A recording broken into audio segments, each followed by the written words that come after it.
अस्सलाम वालेकुम। आज हम बना रहे हैं गाजर का हलवा। तो ये हम गाजरों को कश नहीं करेंगे, ऐसे ही साबित ही हम कुकर के अंदर डाल रहे हैं, प्रेशर कुकर में।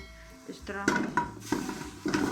तो है हमारे पास गाजरें और ये हमने डाल दी अंदर। और ये हम इसमें 1.5 कप पानी का ऐड किया है। ये 1 प्याली जो है ये इसके अंदर हम चीनी की ऐड कर दी है, क्योंकि गाजरें मीठी हैं तो कम ही हम यूज़ कर रहे हैं। आप कम ज़्यादा कर सकते हैं। 15 मिनट का हमने प्रेशर लगाया था, 15 मिनट हो चुके हैं। तो अब हम इसको खोलते हैं। हमने डाला था वो भी खुश्क हो गया। और ये गाजरें जो हमारी हैं, ये देखें, ये हमारी गाजरें गल चुकी हैं अच्छे से। अब हम इसको अच्छे से मैश कर लेते हैं। इस तरह मैं अच्छे से गाजरें हमारी ये देखें गल चुकी हैं। ये देखें, जैसे हमने इसको मैश कर लिया, ये हो गई हैं अच्छे से इस तरह से।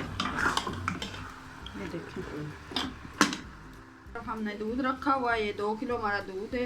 तो इसको हमने अच्छे से उबाल लिया। हम अब इसको गाढ़ा कर रहे हैं। गाजरें अब हम इस दूध में शामिल कर रहे हैं।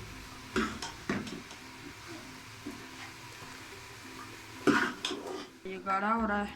ये इसके अंदर हमने गाजरें डाल दी हैं। तो ये अब हम इसको अच्छे से खुश्क करेंगे इसके अंदर दूध को। हमारा जो गाजर का हलवा है ये पक चुका है। अब इसके अंदर दूध जो था वो भी खुश्क हो गया, थोड़ा सा हल्का सा रह गया, वो हम इसको अच्छे से अब भून रहे हैं। ये देखें, हलवा हमने भून लिया है, ये देखें।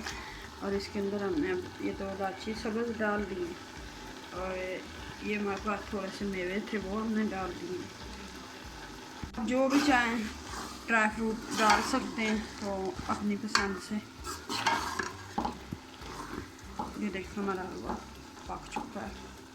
ये देखें, गाजर का हलवा हमारा तैयार हो चुका है। इसके ऊपर हमने ये छोटे छोटे पीसेस करके उबले हुए अंडे के भी डाल दिए। अगर आपको पसंद हो तो आप डाल लेना, अगर ना हो तो ना डालना।